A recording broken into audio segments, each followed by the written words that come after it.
to our second service. Can we stand up on our feet today as we praise God? May we request everyone to occupy the seats in the front. Para yung mga attend later, they can just occupy the seats at the back.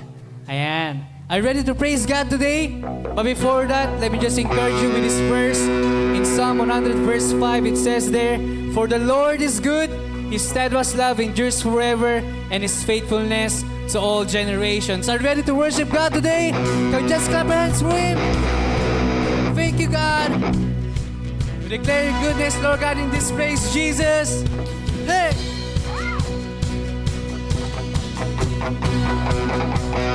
Thank you, Lord.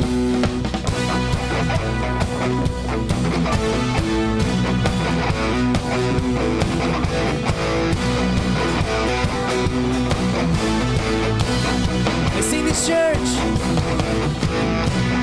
You are God and I am not, so take your place above my life. With everything and all I am, I'm holding on unto your plans. My life is not my own, so come and take control, 'cause you alone are good. We declare you are good all the time, and your love endures forever.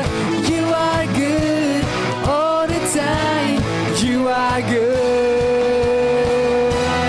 You are good all the time, and your love endures forever. You are good all the time. You are good. You are good. We sing this, church. You are God and I am not, so take your place above my life. With everything and all I am, I'm holding on unto your plans. My life is not my own, so come and take control, 'cause you alone are good. You are good all the time, and your love endures forever. You are good all the time. You are good. You are good all the time, and your love endures forever. You are good all the time. You are good. You are good. Some hands for Him. Indeed, Lord, that there's none like you, Jesus.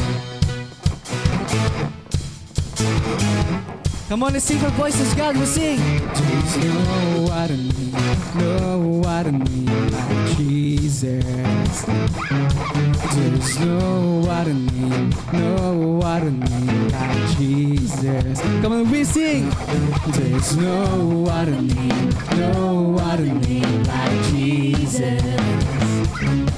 There's no other name like Jesus. There's no other name like Jesus. There's no other name like Jesus. You are good all the time, and your love endures forever. You are good all the time. You are good. You are good all the time, and your love endures forever. You are good all the time. You are good. You are good.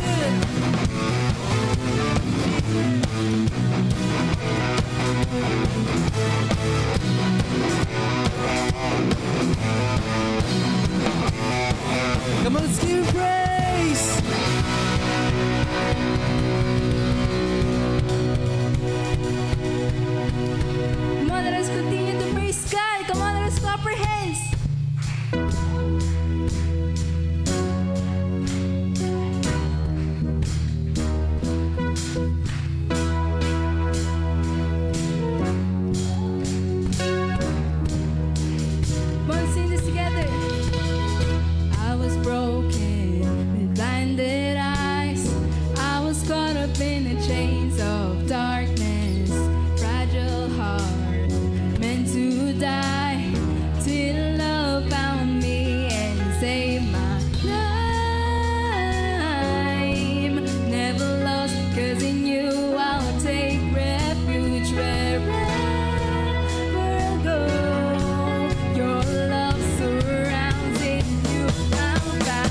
You are Lord of my heart's devotion.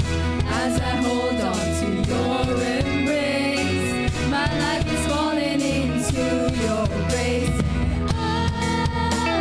I'm never lost, 'cause in you I take refuge. Wherever I go, your love surrounds, in you I'm found. I'll sing your praises, I'll scream hallelujah, drowned in your freedom. All I need is everything you are. You made it all for me. You're risen, hallelujah. Now I have been set free. All I need is everything you are. Guys, I just want to begin to worship you right now. Come on, sing this together. I will not be shaken, 'cause Jesus, you have risen. In your presence there is freedom.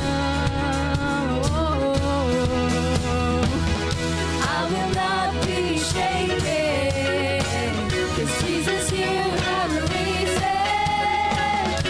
In your presence there is freedom. Say, joy's awakening.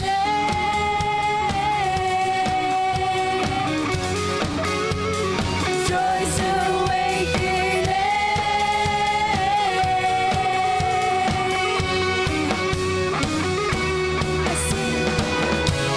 I'll sing your praises, I'll scream hallelujah, bound in your freedom. All I need is everything you are. You paid it all for me. You're risen, hallelujah. Now I have been set free. All I need is everything you are. It's everything you are. All I need is everything you are. Come on, let's go for him.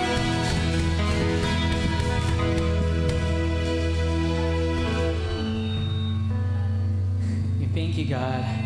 We thank you, Jesus, for today. As we continue to worship God today, you know what? Let us prepare our hearts to worship Him now.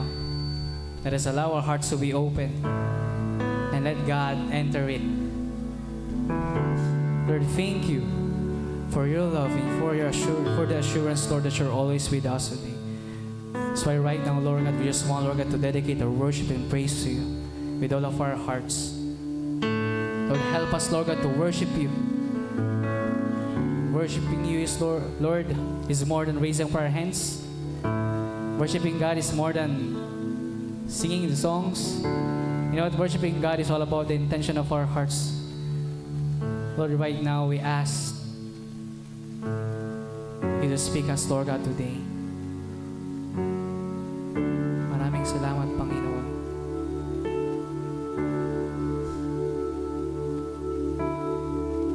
Habang hindi karapat-dapat, pagkukulan ng haba at wagas mong pagsimba. Habang walang kakayanan, masuklian ka ng mabuti sa lahat mong ginawa. Ating ulitin. Habang hindi karapat-dapat, pagkukulan ng haba at wagas mong pagsinta. Habang walang kakayanan, nasuklian ka ng mabuti sa lahat mong ginawa. Niyakap mo ako sa aking karumihan. Inibig mo ako nang di kayang tumbasan.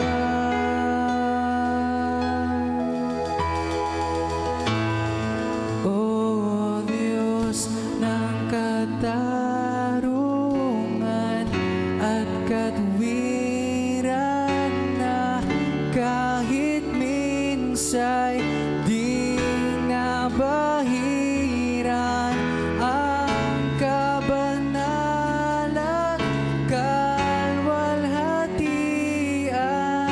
Salamat sa subulang biyaya mo.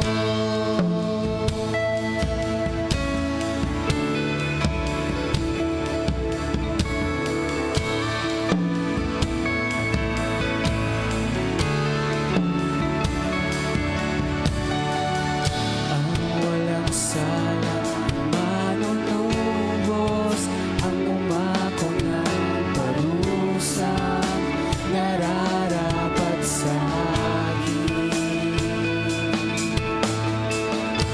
Anong habat sa tulad ko'y gawad ang iyong katwiran at ako'y patawarin. Niyakap mo ako sa aking karumihan. Inibig mo ako nang di kayang tumbasan. Niyakap mo ako sa aking karumihan. Inibig mo ako nang di kayang tumbasan. O Diyos ng katarungan at katwiran na kahit minsay di nabahiran ang kabanalan, kalwalhatian. Salamat sa sutulang biyaya mo, O Diyos ng pag-ibig na mas malawak pa kaysa aking mga pagkakasala. Higit pa sa buhay ko, salamat sa sulang biyaya mo. Can we just raise up our hands? Lord, maybe, Lord God, we're thinking about, Lord, ano bang pwede kong i-offer sa'yo right now? Ano bang pwede kong ibigay sa'yo? But you know what? The Lord wants your heart today. The Lord wants you to worship Him with all of your hearts today. That is something that we can do right now. Lord, speak, Lord God, to us, Jesus.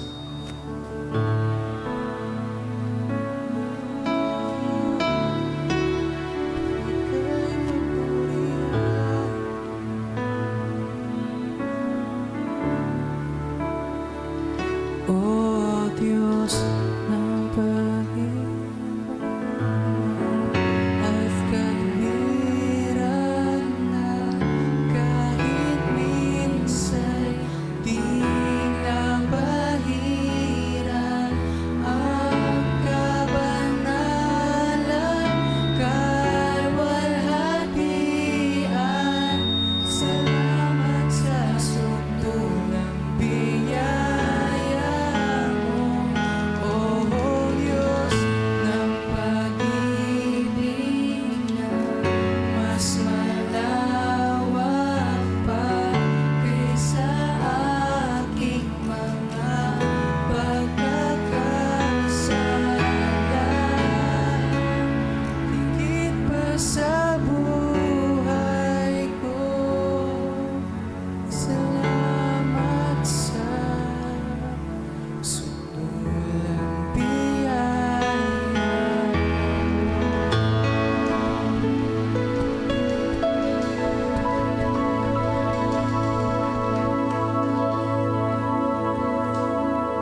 blessings to us, God. And right now, we just wanted to acknowledge you.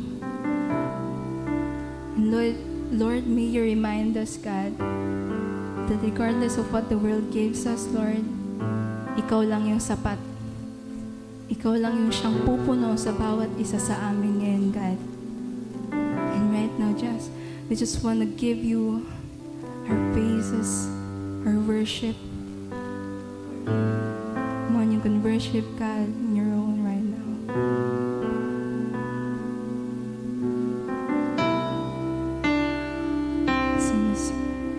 Kaya ko bang ibigay ang lahat kung sa sarili hindi na sapat? Kay raming kulang di kayang punan.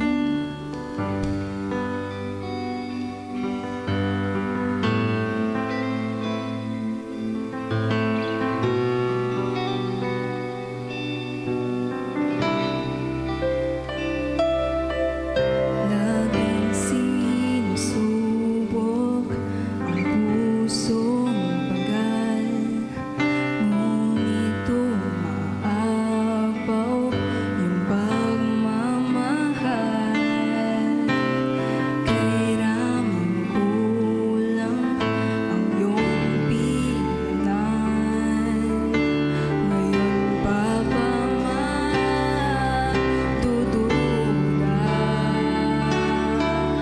Katapatan mo ay subok na. Sabay-sabay nating purihin ang ating Panginoon. Ramdam ka sa higit ng hangin, tanaw ka sa biniyong mga tagaliwanag ng buwan at araw ay patunay na ika'y dakila gaya ng ipon sa kalangitan.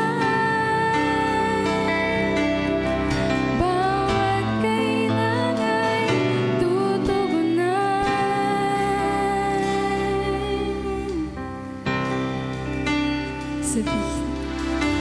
Sabihin lang ang iyong salita, handang makinig at sa'yo'y magtiwala.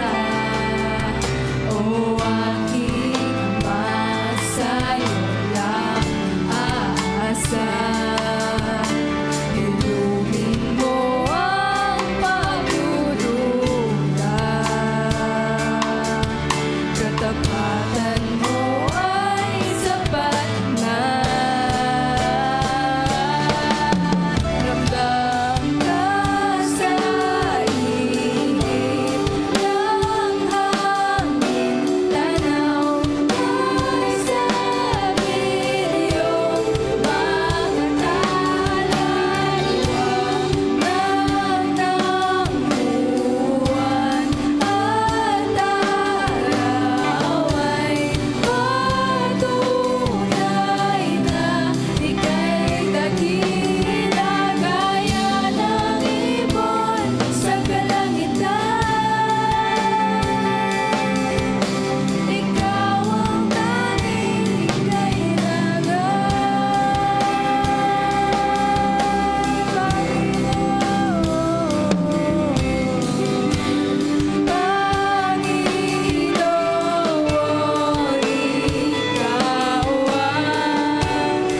Ibigay mong lahat, krus ng pag-ibig na higit sa sapat.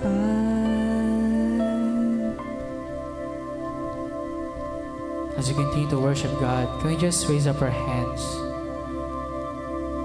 And Lord, maybe some of us right now, Lord, we feel that, Lord, kailangan ka namin, Panginoon. You know, if there's someone that can heal you, transform you, fill your hearts right now, even, you know, restore it from its brokenness, that is Jesus, amen. Siya ang ating tanging kailangan.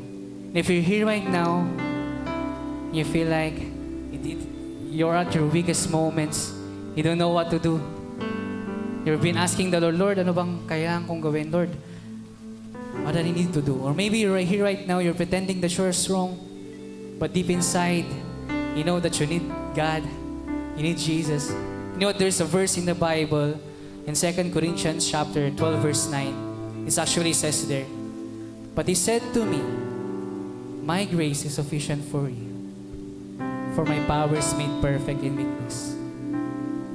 That's assurance that we can have. Amen. That even if we are weak, God can make us strong. Amen. And it also says there that therefore, I will boast all the more gladly of my weaknesses so that the power of Christ may rest upon me. You know what, church? If tayo lang mag-isa, we can't really do it. Because we're very limited. That's why we need our God, who is able and who is strong. Can we close our eyes and pray? Lord, thank you, God, for reminding us, Lord, that we can always rely on you. That, Lord, your word tells us, Lord God, that despite our weaknesses, we can still be strong because we have you in our lives, Jesus. Lord, help us, Lord God, that more of you and less of us, Jesus. Help us, Lord God, to trust you even more. Help us to have a firm foundation, firm faith, Lord God, to you. Lord, maraming salamat po sa iyong pagmamahal. All of this in Jesus' name. Amen, amen, amen.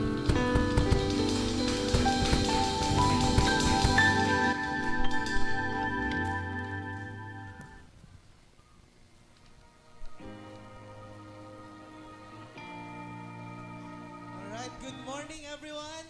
Welcome to Victory Church, Mangaldan. Welcome to our 11 a.m. service. Before we have some announcements, okay lang ba? Can you just say good morning sa taong pinakamalapit na upuan sa'yo? Can you just flash a smile and say good morning? Ayan. Gusto nyo pong magising ang isa't isa? Ayan. Sabihin nyo, ha. Doon sa katabi nyo. Ha. On, tingnan, nagising si Sheila. Alright, but anyway, kidding aside, we have some announcements for us for today. The first one is our Obra Malaya update. Pwede ba nating palakpakan lahat ng taong bumuo nito? For those people who have worked behind the scenes, work with the planning, and of course, those people who bought the ticket at bumili ng mga artworks. Thank you so much po because all the proceeds of the artworks will actually be on the fund for Building Beyond Project. So what is Building Beyond Project? This is a goal for our church. This is actually our faith goal for our church Mangaldan, for us to build our own local building sa darating na panahon, because on this building we're still renting on this, but we believe that someday we could leave a legacy for the next generation, actually a building for them para mas makapag-equip at empower pa ng mas maraming church members to be a future leaders of our generation. So thank you so much for those people who believe on us, especially on Obra Malaya. So may mga updates tayo. Actually, may mga nanalo. Lahat ng mga bumili ng ticket, alright, ay bumunot kami ng dalawa na tao na lucky winner. Lucky. Blessed. Sorry, Lord. Blessed winners. Alright, unang-una, nandito ba si, grabing pangalan niya, talagang Christian na talaga. Christiana S. Ferrer. Nandito ba siya? Ayan, nanalo ka ng isang artwork. Kung nandito ka, kunin mo an plus keychain. And then, nasaan naman si Zaira May Embuido? Nandito ba rin siya? Alam ko, campus to eh. Ayan, nanalo ka rin ng isang artworks. Tapos meron pa po, sabi nila Iza, yung bibili daw po mamaya ng mga painting. Ayan, mas malaki po yung price na ibibigay namin. So, don't worry for those people who bought the ticket at hindi nakapunta or even yung mga hindi pa po bumili ng ticket. Free viewing na po yan mamaya. Di ba? Tama ate. Free viewing na po yan, but we encourage you kung meron po kayong napusuan pa ng mga artworks dyan na naka-display, please feel free to come and see us. Kaming po mga campus missionary si Ate Jessie, yung mga admins po natin, you can ask them about it. Paano nyo po siya matitake home? Kanina po, di ba may mga na-take home tayong artworks? Grabe. Thank you so much po sa mga nag-support po kaninang first service. May mga nakabili na rin po ng artworks. Malay nyo rin po kayo, pagkatapos po ng second service natin, pwede po kayong umakyat sa third floor. You can go to our all-purpose hall. Yun po yung pangalan niya na all-purpose floor. All-purpose hall. Yun po yung pangalan po ng mini hall po natin dyan. You can check it out, some artworks para makasupport po sa ating Building Beyond project as well. And then, the second one is our Discipleship Convergence 2025. We are excited. Nauna na po ang Manila and some other centers kung makikita nyo po na nag-post po sila. But here in Pangasinan, especially in Mangaldan and in Manawag, our Discipleship Conference, Discipleship 2025 will be on April 12, Saturday, dito po sa center natin. Registration is 300 pesos at ang time po natin is 9 a.m. to 2 p.m. So sino po yung mga pwedeng mag-register dito? Victory Group Leaders, Victory Interns, mga interns po, and then lahat po ng members na nakatapos ng Discipleship Journey Class. So kung natatandaan nyo, kung graduate kayo sa Discipleship Journey Class, 3 months po yon, pwede na po kayong sumama dito sa ating Discipleship 2025 because it is only a limited slot. Our theme is deeper together. So we value relationships. We value the Word of God. We value our Christian life. That is why the theme for 2025 is about going deeper together as a Christian and also our relationship with God. So register now. May mga nag-register na po. You can register at the back. And yun po, ang payment naman po si Bernard na po yung manining nilsa niya ng 300 pesos. And of course, number 3 is our Victory Weekend happening this April. So the time is 8 to 5 p.m. You can already sign up now. May mga nakalista na po dyan. Kung natapos po kayo ng 1-to-1, that's a 7 session about having a relationship and walk with God. So pag natapos nyo na po yung 1-to-1 or matatapos nyo po yung 1-to-1 before Victory Weekend, you can also sign up for our Victory Weekend. It's a one-day event coming this April. So registration is 300 for the students and 400 for the non-students. So yun po yung ano natin for our Victory Weekend. And of course, number 4, last announcement is all about Race for Life. So Race for Life, this is matagal pa po ito. It will happen on August but the registration is now open. So what is Race for Life? Tatakbo po tayo dyan ng sabay-sabay. Alright, it's a simultaneous event for real life scholars because we are partnering with Real Life. It's a organization wherein nagsusupport ng mga students na matatalino na talagang kayang-kaya naman talaga nila yung grades nila pero they are underprivileged when it comes to their finances. So we also have some real-life scholars here in Mangaldan at may mga nakagraduate na rin po tayo. So the support for registration will come a long way when it comes to their studies. So as of 2025, we have more than 500 scholars all around the Philippines. So once you register, malaki na po yung magiging tulong at ambag natin para makapagpaaral ng isang estudyante, especially dito po sa real life. So yung some informations about it, pwede ba nating i-flash yung susunod? Hindi yan. Yung yan. Alright, so meron tayo for the early bird registration, meron po tayong premium basic and 15K at meron din po tayong virtual run. So yan po yung mga informations about our run. So you can also register at the back. Magpo-provide po kami doon ng QR link para makapag-register po tayo online. Nag-start na po yung registration, but if you have the heart to support our scholars in the Philippines, come and take part of Race for Life. So those are the things God is doing. We are praying. So thank you so much everyone. So ulitin ko lang po yung mga nanalo ayan ng Obra Malaya, si Christiana Ferrer at si Zaira Mate Imbudat, yung mga bibili pa daw po mamaya. Meron po kaming malaking ipapaprice pa. Medyo malaki yung mga ganyan. Ganyan, na doble yung laki ng painting. So, let's pray together. Thank you so much, church, for being part of sobrang daming events na ginagawa ng church. But thank you so much for taking part and, giving anything that we can do to advance the kingdom of God. Thank you, everyone, and enjoy the rest of our service.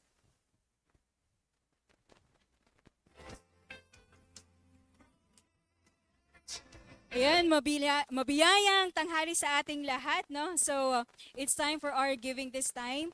Allow me to read to you Luke chapter 21, verses 1 to 4, NIV. And it says, as Jesus looked up, he saw the rich putting their gifts into the temple treasury. He also saw a poor widow put in 2 very small copper coins. Truly, I tell you, he said, this poor widow has put in more than all the others. All these people gave their gifts out of their wealth, but she, out of her poverty, put in all she had to live on. So the widow's offering is actually one of the Bible stories that's worth telling over and over again. Kasi it gives us a very perfect example of what sacrificial giving should be. Sa verse na to, it gives us an account on how Jesus observes 2 groups of people. So, first group, ito po yung mga mayayaman. Jesus was able to observe, no? Kasi during their time, wala pa pong paper bills. So, meron po sa kanila coins. Now, whenever that these rich people would give, bumabatingaw kasi it's a vast amount of money. Maingay, bumabatingaw. So yung mga people around them are cheering because they know that they're giving a large sum of money. And on the other hand, Jesus was able to observe the poor widow. Poor widow is considered to be one of the poorest people during their time. And this poor widow doesn't even have a name. But I believe Jesus knows her very well. So she has the 2 copper coins or 2 copper mites. And during those times, yung mites itself or the coins has the lowest value. That's the lowest currency that they have. That's all that she has, the last straw that she has. And yet, she was able to give it all that she has to live on. So, during those observation, God was able to see that yung mga mayayaman, malaki man ang amount na binibigay po nila, pero kung tutuusin, barya lamang po naman talaga yon. Out of their kayamanan, barya-barya lamang po yon. But in comparison, Jesus was moved to the sincerity and to the trust that this poor widow had entrusted to the Lord. She gave everything. So kung may sisingit ko lamang po, no, yung Obra Malaya, yun, nagpapasalamat po kami sa lahat ng sumuporta, bumili ng tickets, bumili po ng mga artworks, at meron pa po, sabi nga ni Chris, na available pa po yun. Kung hindi nyo po alam, ang backstory po nun, it's a combination, especially of our students, na wala po silang pambili ng material, pero meron po silang mga talents and skills. That's all that they can offer. It's also a combination of one of our professional singer professionals who donated monetary, and so pinagsama-sama po yan. Napakalaking puso po ng mga church artists natin. So pwede po nating palakpakan dahil sa pagmamahal, nag-uumapaw na pagmamahal ng mga church artists po natin sa ating Panginoon. Yan po ang nagbigay daan para po makonsepto ang Obra Malaya. And we thank you for the support that even our mayor was able to appreciate the initiative. No, we are continuously advancing the kingdom. You know what, church? Kung minsan, feeling natin, nahiya tayo sa mga pwede lang nating maibigay sa Panginoon. Kung minsan, may self-pity po tayo sa kakayanan natin na magbigay, no? But we have to understand, the humblest form of giving is actually giving all, even if this is the last that we have. The humblest form of giving is giving your all to the Lord, even when you have very little in your hand. Ang ating Panginoon, hindi niya tinitignan kung marami, malaki, o maliit ang kaya mong ibigay sa Panginoon. God is always searching for the intention, the sincerity, and the faithfulness of our giving. No? So without faith, we know, without faith, just like the poor widow, we cannot please God. And without faith, we cannot give. Without faith, we cannot be generous to other people. So ang ating takeaway today, the Lord is willing to give you more if you are willing to give it up. Yan. So manalangin po tayo. Maraming salamat, Panginoon. Lahat ng papuri po namin ay para sa iyo, Lord God. We thank you because you search our hearts. We don't have to pretend of what we can give, Lord God. We don't have to be doubtful, Lord, whenever that we come to you and we can give what we can only give, Lord God. Kasi alam po namin, ang intensyon ng tinitingnan mo, ang bawat estado ng puso po namin, ang after ka, Panginoon. Maraming salamat for being our God. In your presence, Lord God, is the holiness. In your presence, Lord God, is the true provision. In your presence, Lord God, is healing of miraculous provision of our resources, Lord. Maraming salamat knowing that we are not able, but you are. You are the one, the source of our strength, the source of our stability and steadfastness, Lord God. So keep us steady in our ground, to be faithful as well, to glorify you with our resources, with the things that you have given to us. Allow mo po, Panginoon, ibalik po namin iyo lahat. Panginoon, ang pagpapala, the glory itself, Lord God, and the honor is yours, Lord God. So we ask, Lord, to open up the breakthroughs for each and every one of us so that you can maximize us, Lord God. Help us to be humble each time, every time that we see what we have, it's all because of you, Lord God. So help us to be blessings, Lord God, and channels, Lord, of provision to other people as well, so that we can continue also to be mirrors of your character, Panginoon, sa bawat buhay at bawat mga pamilya po namin kakilala, Panginoon. Maraming salamat sa provision na pinagkakalob mo sa amin, Lord God.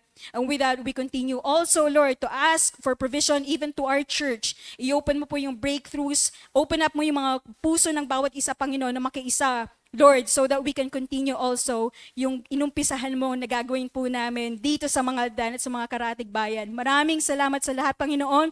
We give you all the glory and honor. In Jesus' name, amen. Ayan. So sa ating pagbibigay, may mga envelopes po tayo.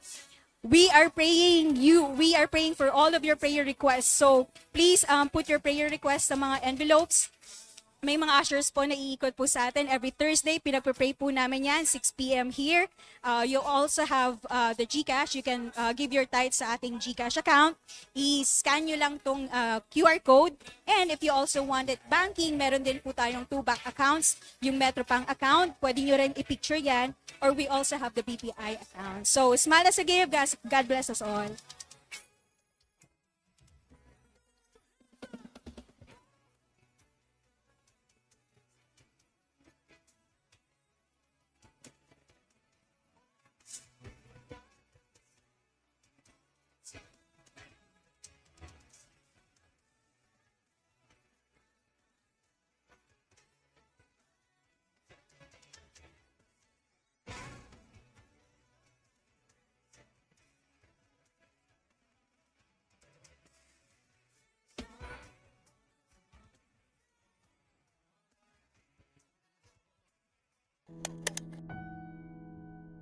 Once an empty canvas, brought to life, built by beliefs and foundations, an expectation of beauty and form. But not all is for everyone to see. The discipline, the repetition, the strokes, the overflow. In the end, only for him to see. Rhythms of grace.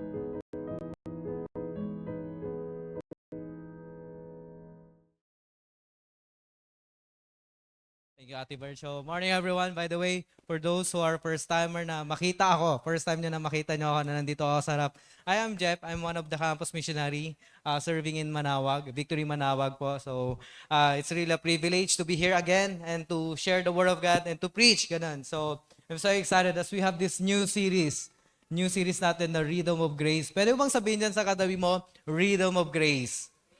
Okay, so as we begin, can I invite you to stand on your feet as we read the Word of God in reverence also in the Word of God? So if you have your Bible, please turn with me also in Matthew chapter 6, verse 1. So if you don't have, of course, meron tayong devices, iPad, phones, ganun. So please turn with me in chapter 6, verse 1. It says here, beware of practicing your righteousness before other people in order to be seen by them. For then you will have no reward from your Father who is in heaven. Verse 2, thus, when you give to the needy, sound no trumpet before you, as the hypocrites do in the synagogues and in the streets, that they may be praised by others. Truly I say to you, they have received their reward. In verse 3, but when you give to the needy, do not let your left hand and what your right hand is doing, so that your giving may be in secret, and your Father who sees in secret will reward you. Can we bow our hands and let's pray? Lord, we thank you, God, for your word, Lord. Lord, let it be you, Father God. Speak to us, Lord. Remind us, Father God, Lord, that in our giving, Lord, in all these practices, Lord, in how we exercise, especially our faith, how we develop, Lord, especially our spiritual discipline, Lord, may this be, Lord, speak to us, Father God, how we do things right, Father God, how we have that right motives, Lord, and right intention, Lord, and right hearts, Father God, before you, Lord. Lord, bless us, Lord. Bless your word, Father God. Speak to your people right now, Lord, in Jesus' name. Amen. So thank you po. Pwede na tayong po. So, wow. Grabe, no? Yung word na to. So, I just want to share the word dito sa Tagalog. Sa Tagalog naman, ito po yung sinasabi po sa Tagalog naman po. Nababasa po natin sa Matthew chapter 6. Ayan. So, please, help me na lang. Okay? So, hindi na lang yung amplified. Yung na lang, yung Tagalog. Kasi mas maganda to. Grabe yung diin dito sa Tagalog eh. Ang sarap basahin nitong Tagalog. Okay. Sabi dito, mag-ingat kayo at baka ang paggawa ninyong mabuti ay pakitang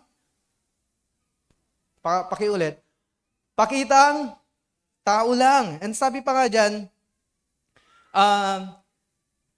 di ba, sapagkat kung ganyan ang ginagawa ninyo, kaya kapag sapagkat kung ganyan ang ginagawa ninyo, wala kayong matatanggap na gantimpala mula sa inyong amang nasa langit. In verse 2, kaya kapag nagbibigay kayo ng tulong, huwag ninyo itong ipamalita, gaya ng ginagawa ng mga pakitang tao roon. Sabi pa nga dyan, sa mga sambahan at sa mga daan upang purihin sila ng mga tao. Ang totoo, tinanggap na nila ang kanilang gantimpala. Verse 3, sa halip, kung magbibigay kayo ng tulong, huwag na ninyo itong ipaalam kahit sa pinakamatalik nyong kaibigan. Upang maging lihim ang pagbibigay ninyo at ang iyong amang nakakakita sa ginawa ninyo ng lihim, ang siyang magbibigay ng gantimpala sa inyo. Grabe, no? Parang nung binabasa ko to, parang kahit ito pa lang, pangilay-ngilayan lang natin to, that's really speaks a lot to us. Especially nowadays in this world na ginagalawan natin, we have this, yung sobrang busy tayo sa work, business, or maybe sa mga career ng bawat isa dito, yung iba sa atin. But you know what? We forget, or we tend to forget also, and parang nakakaligtaan na natin yung spiritual disciplines natin, especially when in the area of giving, in the area of praying and fasting now, which is in the next 3 weeks or the next 2 weeks, yun yung pag-uusapan natin. As we begin in this giving, it's really also important to us to understand ano nga ba ang giving sa atin. Kasi di ba, normal na sa atin pagdating sa giving eh. Ibig sabihin, magbigay ka lang and okay na.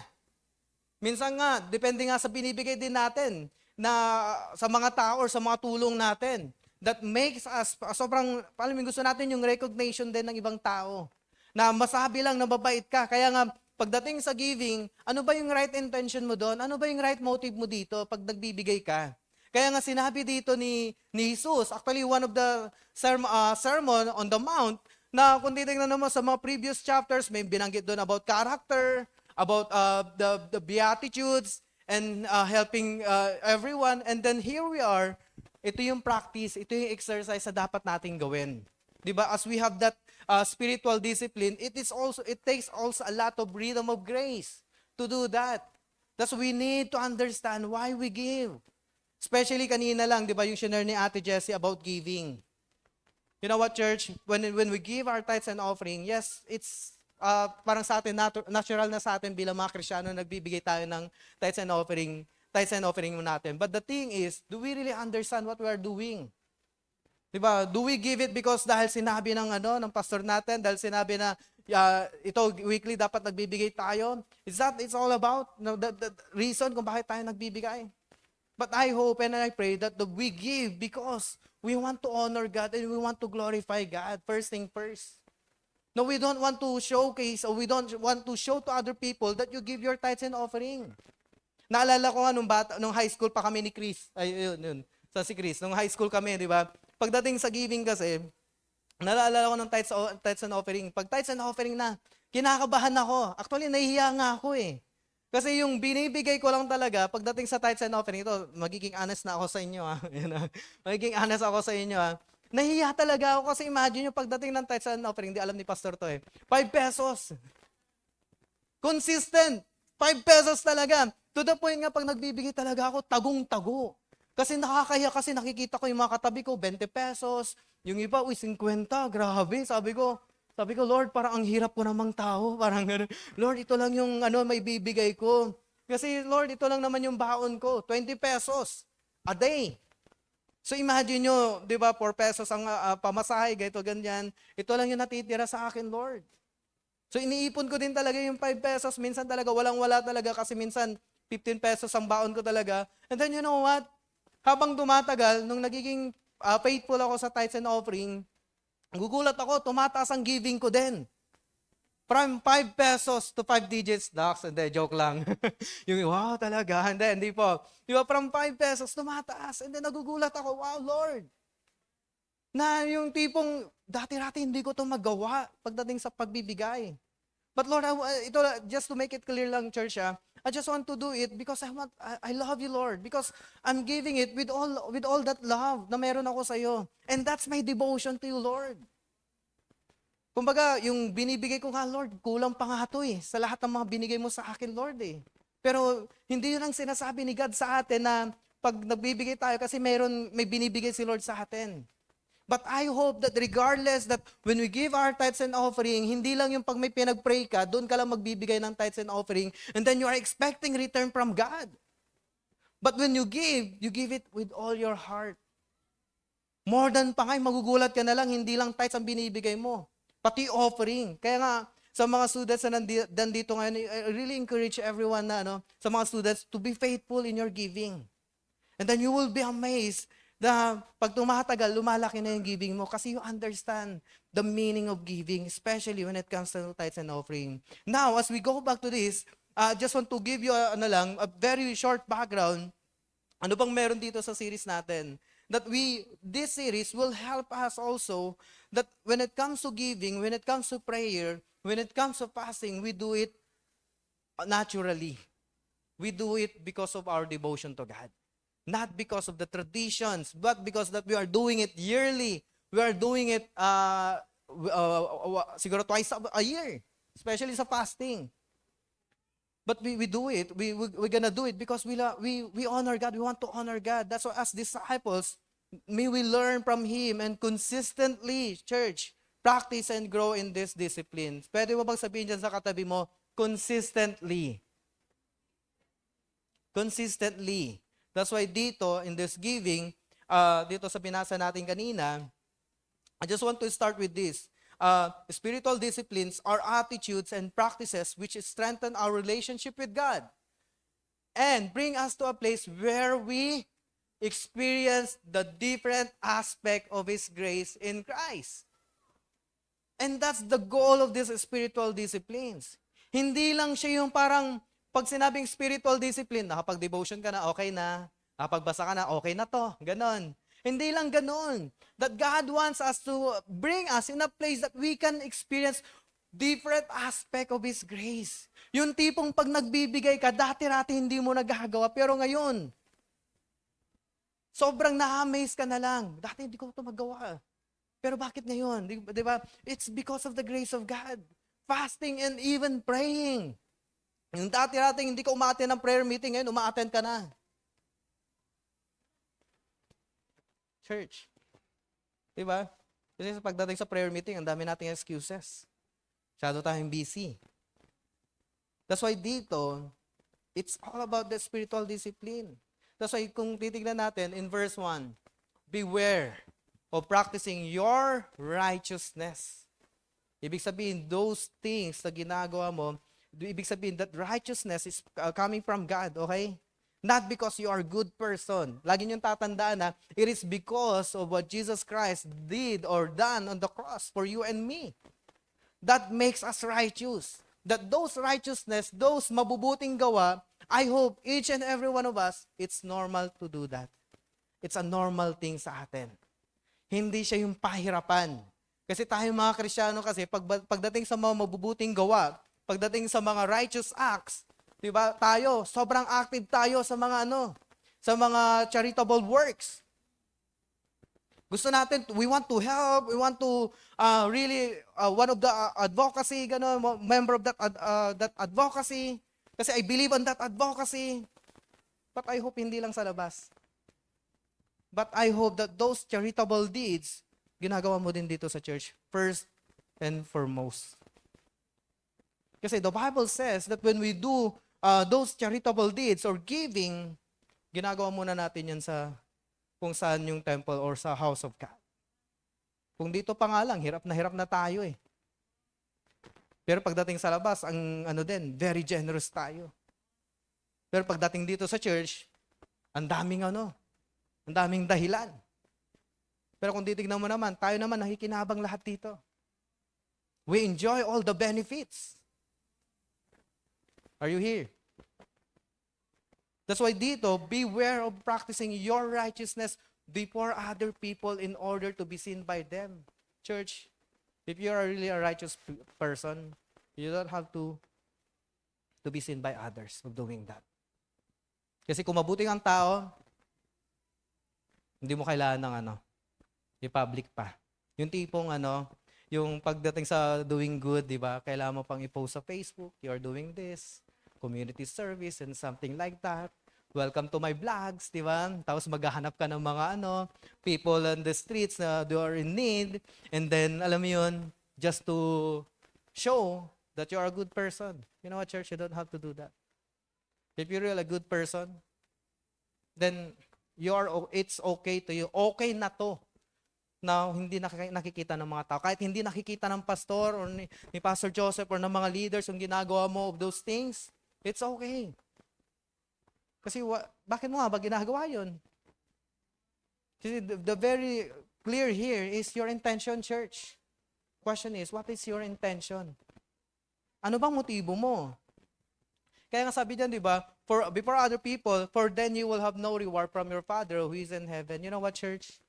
When we do that, we want to get the applause of people or men from the other outside, you know what?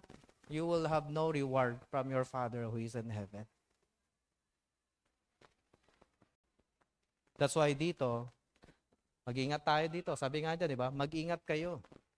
At baka, ang paggawa ninyo ng mabuti ay pakitang tao lang.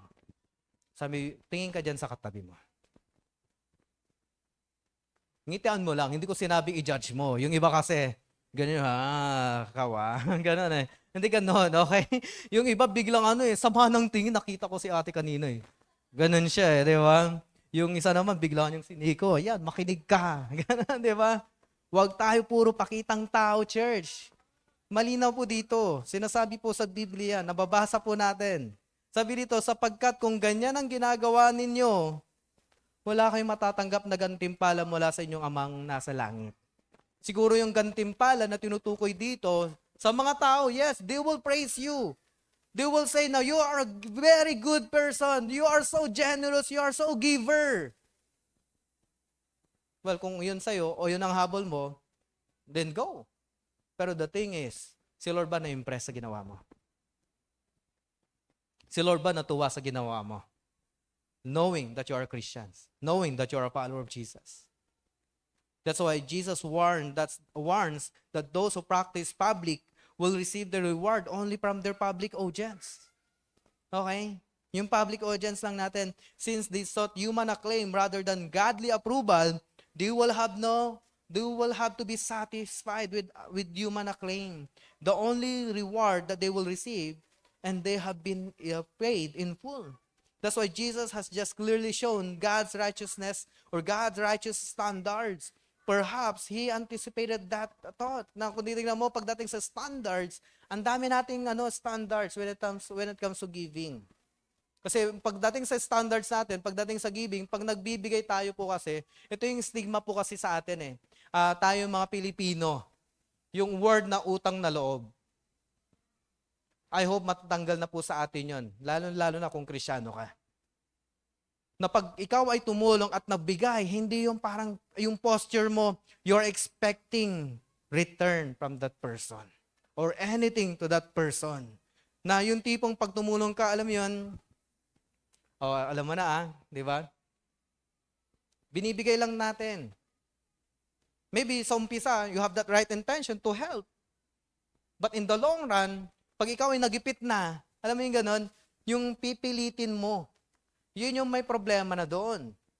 Kaya nga pagdating sa pagtulong po natin, church, I hope that the idea of giving is not to get that utang na loob. But when we give. That's it. Kung ano man yung binigay mo, kalimutan mo na. Di ba ang hirap? Lalo pag malaki, di ba? Lalo kung it costs you a lot, di ba? But it's okay. Talaga, it's okay. Parang ang daling sabihin, no? Di ba? Yeah. Kasi ito yung sinasabi dito eh.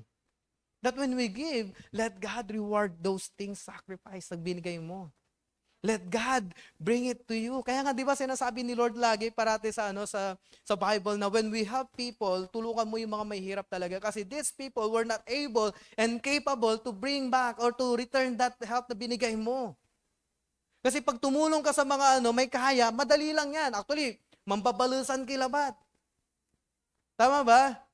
Sa mga Pangasinan na nandito ngayon, mambabalusan labat.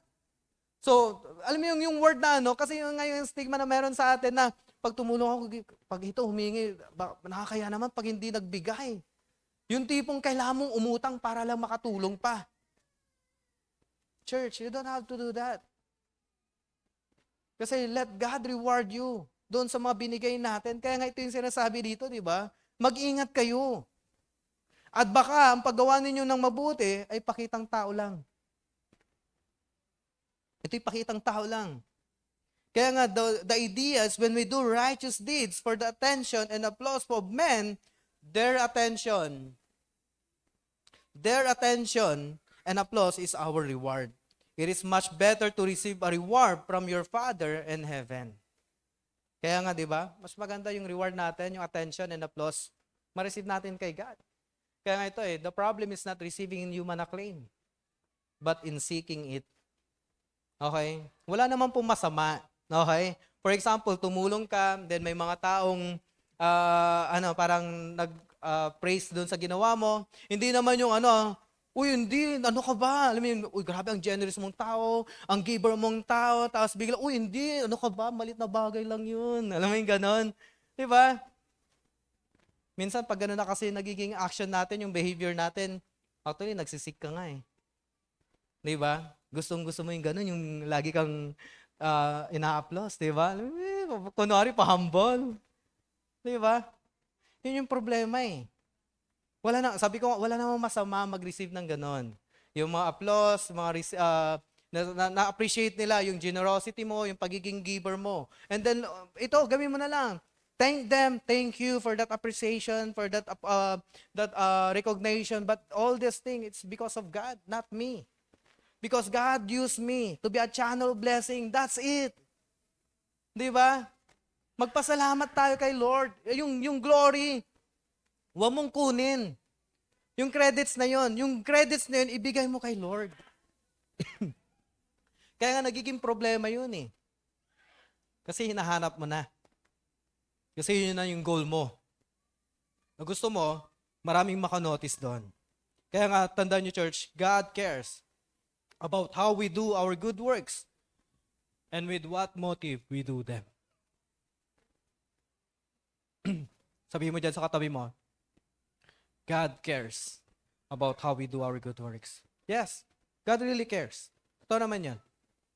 But what really matters to God is the motive we do them. Ano ba motibo mo? Sa pagtulong natin, sa pagbibigay natin. Kaya nga itong giving, it's also a heart issue eh. 'Di ba? May mga nagsabi nga, 'di ba, give until it hurts. That is sacrificial giving. But I hope that sacrificial giving, you understand that you give because you want to honor God, even though it's hurt. 'Di ba? Even though it's hurt. Remember yung shinare ni Ate Jessie kanina, the widow when he gives that 2 copper yung coins, so meron lang siya. Actually, it's real a sacrificial giving. Pwede naman yung ibigay na isa lang eh, 'di ba? Pero you know what? God noticed yung ginawa nitong widow. Why? Because he want to honor God with that meron siya. Na Lord, kahit ito na lang yung meron ako, Lord, I want to honor you with this.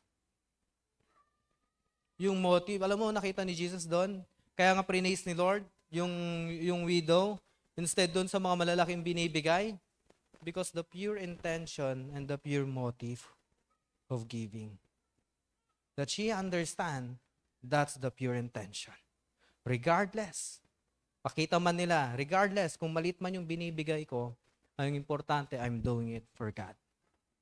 Not to get the approval of everyone. Kasi marami kasi sa atin, the more we give, the more that we got that favor from them. Yung favor, yung treatment, yung hinahabol natin. Diba? Yung tipong ganito, pagdating sa church, yung goal mo, malaking bigay mo para at least the best seat is nasa sayo. Naaks, diba? Yung tulang na lang, yung ika-carve yung pangalan mo, na itong pangalan na to, naka-reserve pa, blah, blah, blah, yung upuan na to. Hindi pwedeng umupo dito. Alam mo yung ganon? You know what ang tawag doon? Entitlement na masyado. That's why the problem is not in receiving human acclaim, but it is seeking, and the God cares about how we do our good works. That's why in verse 2, it says here, di pa po ako tapos. Ito pa. Thus, when you give to the needy, sound no trumpet before you. Di ba? Sound no trumpet. Alam niyo ba, in their custom, it's really normal sa kanila. Yung may turutot sila. Ganyan, di ba? Pag nagtumutulong sila, yan na, si ano. Actually, alam mo yung binabasa ko to, ini-imagine ko, siguro Lord, depende siguro sa binibigay nila, depende din yung turutot na meron sila. Yung trumpet nila, di ba? So pag maliit yung tinulong mo, sigurado yung tutot lang na maliit lang din, yung ganun lang siya, di ba? At least na-recognize, nagbigay ka, di ba? Pero pag kaya nga yung mga tao talaga, yung mga Christians noon, yung mga Jew noon, talagang pag nagbigay talaga, bongga, kasi gusto nila. Yung bongga din yung trumpet, di ba? Yung mala combo yung dating, di ba? Yung pagkatutot, yung lahat ng bahay talagang rinig, di ba? Ganon ang ano nila. That's why sabi ni Jesus dito, di ba? Sound no trumpet before you. That God is breaking that practices na, hey, you don't have to do that. Kasi alam mo kung sino ang gumagawa lang nun? Yung mga hypocrites. Okay? If you are really a Christian, if you're really a follower of Jesus, and you really love God, then you don't have to do that. Kaya nga sabi dito, when you do a charitable deed, do not sound a trumpet. It was a custom for some in Jesus' day to draw attention to their giving so they would be known as generous. Today, people do not sound a trumpet to project the image of generosity, but they still know how to call attention to their giving. You know what? In this world that we are living, we are always after the image. The people, kung ano yung iniisip ng tao sa atin. Yun yung ina-after natin. Or siguro ako lang yun. Di ba? Yung iba dito, hindi nila ina-after. Hindi, okay lang ako sa image ko na ano, kahit hindi nila ano, pero deep inside of their heart, they're longing for it. Diba? Yung image na yun, na pag hindi ka kasi tumulong, baka isipin nila, Diba? Tapos pag malit lang kasi yung binigay ko, baka isipin nila, ganito akong tao, na madamot ako, something like that. Kaya minsan sa atin, napapressure tayo pagdating sa giving, grabe, all out ka. Kasi ayaw mo kasi may masabi yung ibang tao sa iyo eh. Familiar, di ba? Kasi madalas yun yung nagiging natin. Kumbaga, nakagisnan na nga natin yun eh. Kaya nga dito, di ba, na actually, during the old times, even in the Old Testament, ito yung ito yung belief nila eh. Sabi dito, one of the commentators, Barclay, to give alms and to be righteous were one at the same thing. But you know what?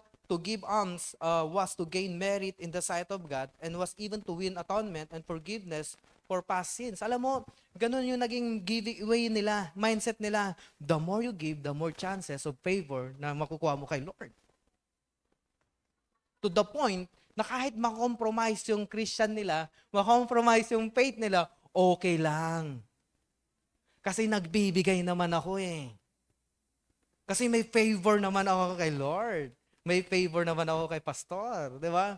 Okay lang, I do a lot of things, ganito, compromising acts, ganon. The thing is, saan mo nakuha yung teaching na yun? Kaya nga sabi ni Jesus dito, hindi ganon eh. Kasi you will never earn or merit that favor. It is a gift from God. Kaya nga in Ephesians chapter 2, for it's all by grace. It's all by grace. Okay? That you have been saved. And it is the gift of God. Not by works, so that no one can be, or no one can boast.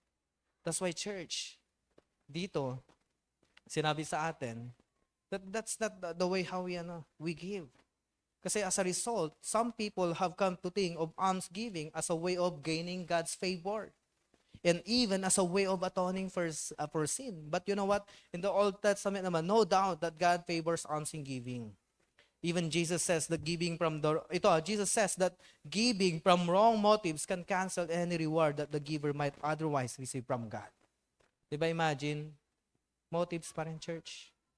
Kaya nga dito, diba makikita natin yung the word hypocrites. As the hypocrites. You know what? Ano bang ginagawa ng hypocrites? They're performers. They love showing to the people in the temple, hey, we are good. We're practicing those things. Kaya ito, ganyan. That's why laging sinasabi ni Jesus sa kanila, nire-rebuke sila ng mga Pharisees and Sadducees, you hypocrites. Diba? Why? Because those things na ginagawa nilang practices is just a lip service. It's not from their hearts. It's not really the right motive yung ginagawa. They have that wrong motive. Kaya nga ginagawa nila yun. Kaya nga ito pa nga yung meaning ng hypocrites. In older Greek, hypocrite was an actor. Diba? Tingnan mo yung katabi mo. Hindi naman actor yan, no? Mukha lang naman. May kamukha lang po. Kamukha niya yung paborito ko na actor or actress, di ba? Hindi naman ganun, di ba? Pero yun ang ibig sabihin ng hypocrites. They're just like actor. Uma-acting lang. But by the first century, the term came to be used for those who play roles and see the world as their stage. Di ba? You know what? Those hypocrites, they really love to stand in front of many people.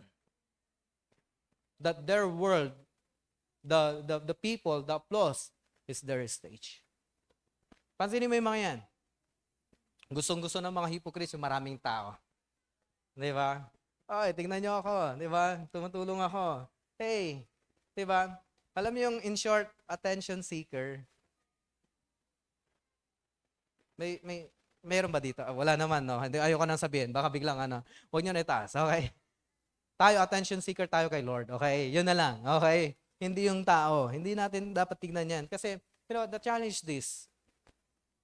Your authenticity of as Christians, your faith in God versus that hypocrisy. You know what? We, as Christians, akala natin, di ba, hindi tayo nagiging hypocrites. But you know what? Hindi mo namamalayan. May mga action tayo na nagiging hypocrites tayo. Kaya nga it's really challenging. Kaya nga kailangan natin ng spiritual discipline eh. 'Di ba? Kaya nga kailangan natin ng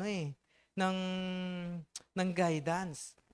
Kaya nga kailangan natin ng rhythm of grace so that when it comes to authenticity, 'di ba? Talagang pure. Sino ba namang gusto ng top grade? Sino ba namang gusto ng class A? All multiple out sa mga I'm not against that ha.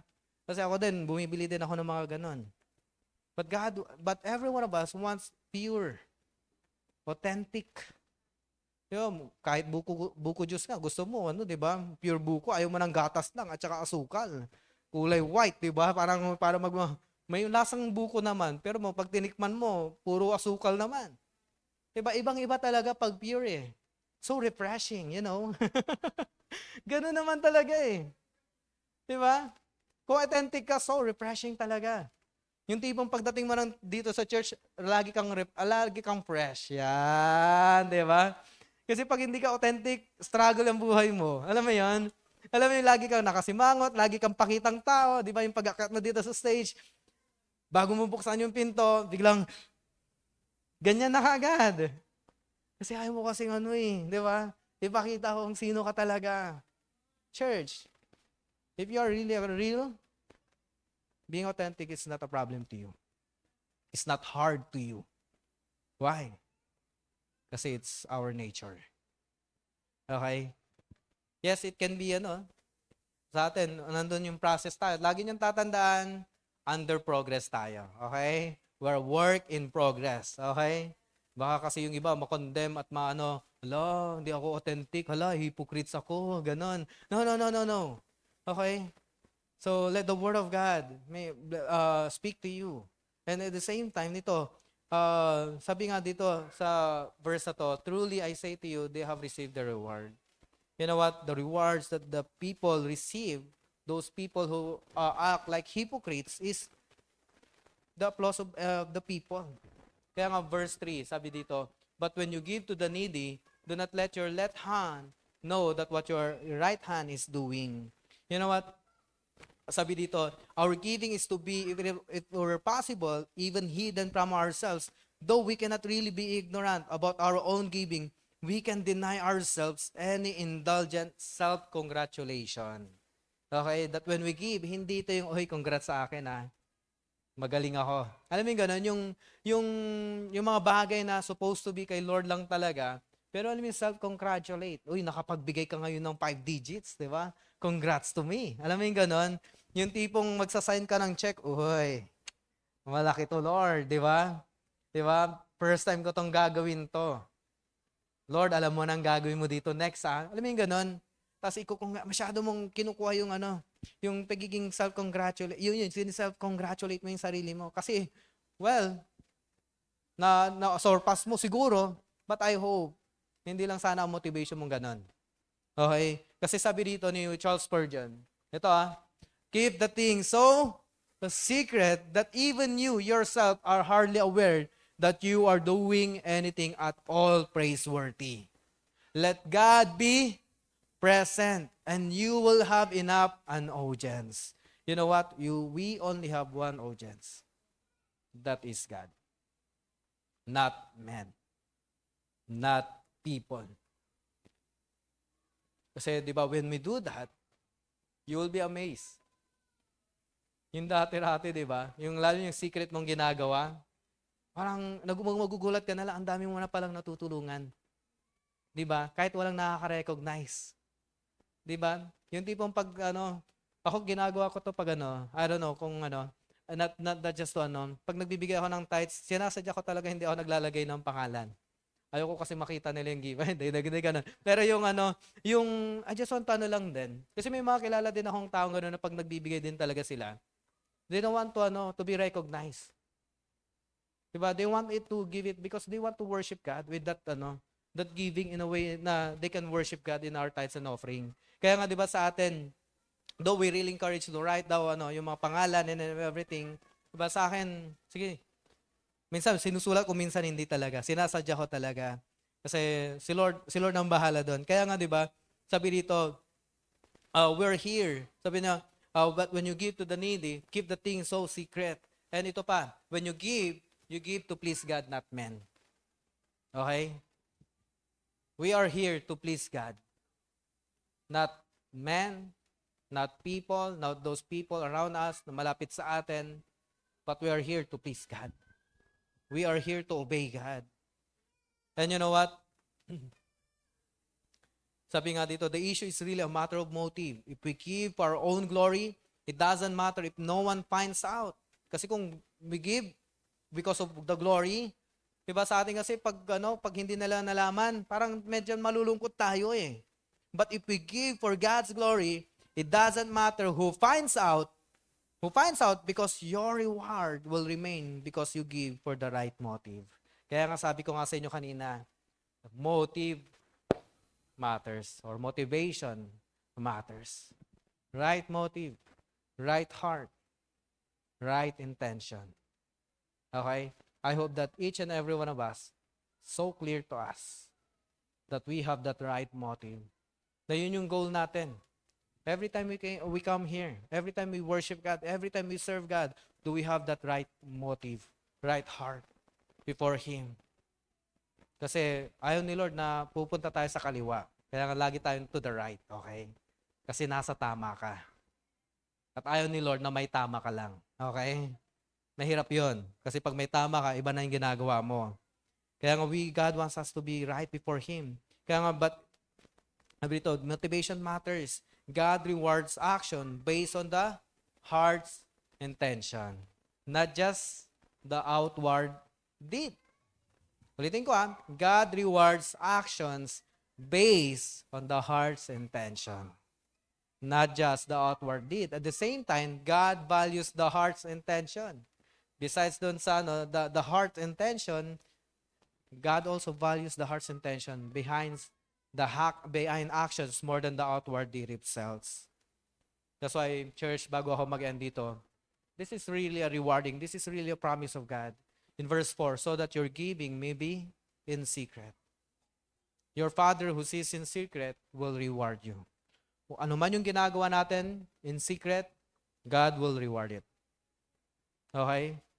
God will reward it. You don't have to showcase everything to the people. Ulitin ko, isa lang ang audience natin, which is si Lord lang. Okay? Kaya pag nagbigay tayo, Lord, mahal kita, Lord, kaya ko to gagawin to. Kaya kung mapapansin natin, this in succeeding verses in Matthew chapter 6, diba? If you're gonna go further, diba? We're gonna read that Matthew chapter 6, verse 33. Kasi when it comes to this chapter 6, it's all about the kingdom of God. That's the focus of this main text. That when diba, in Matthew chapter 6, verse 33, if you seek first the kingdom of God, if you seek Him first and the kingdom of God, all these things will be given to you or will be added to you.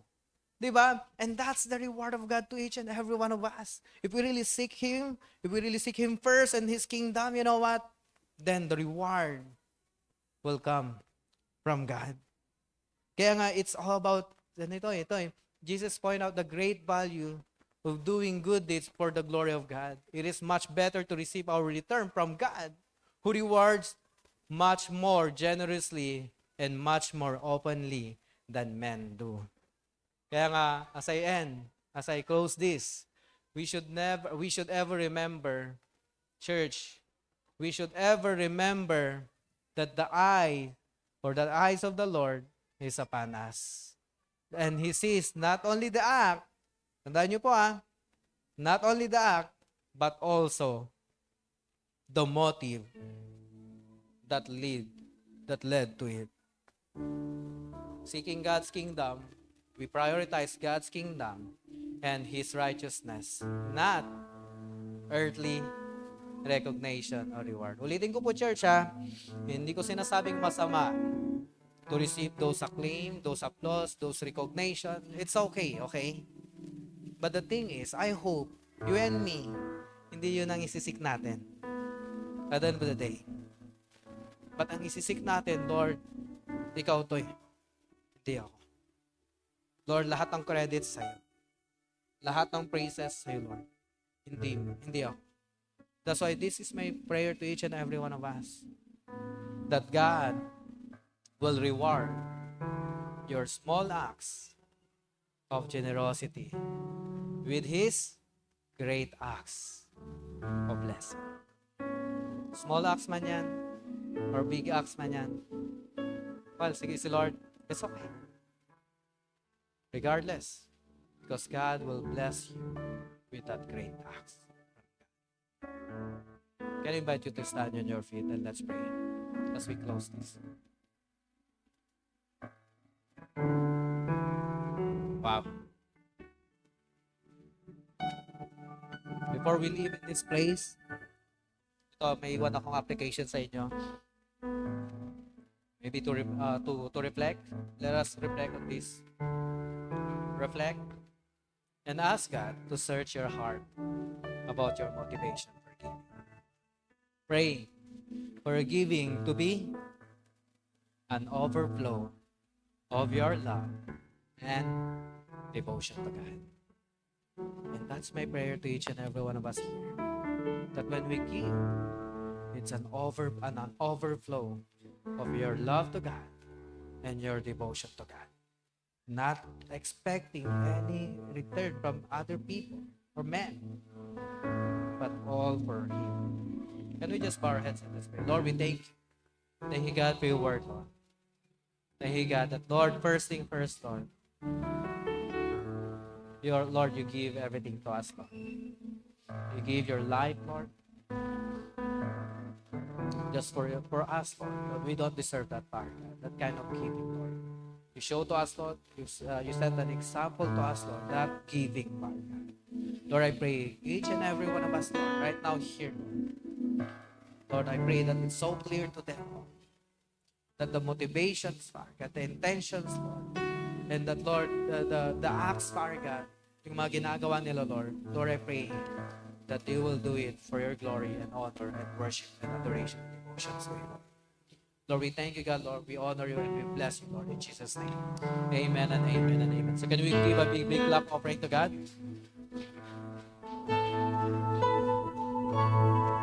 To worship God. Let's sing this, church. No longer ashamed, no longer afraid. You have washed me white as snow. No longer bound, now I am drowned. Once in darkness, now I know. You say,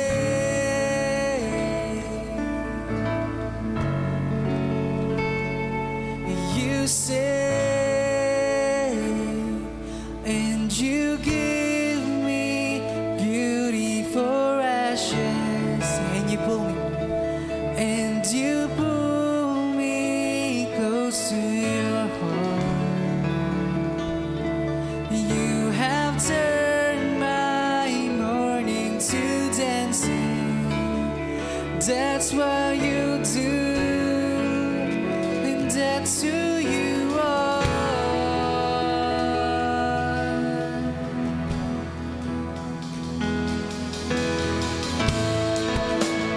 Brand new eyes, brand new hands.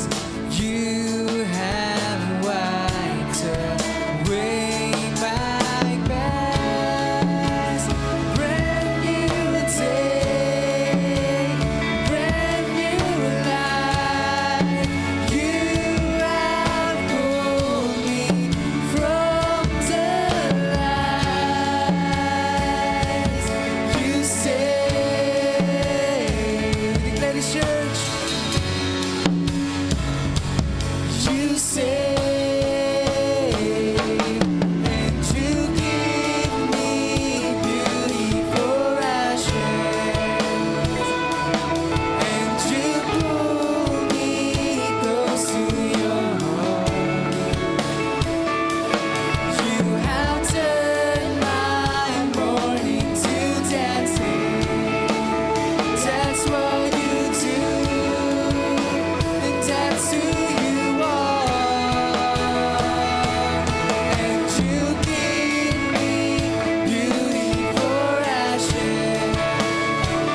for ashes. Come on, let's sing this out, church. And you pull me close to your heart.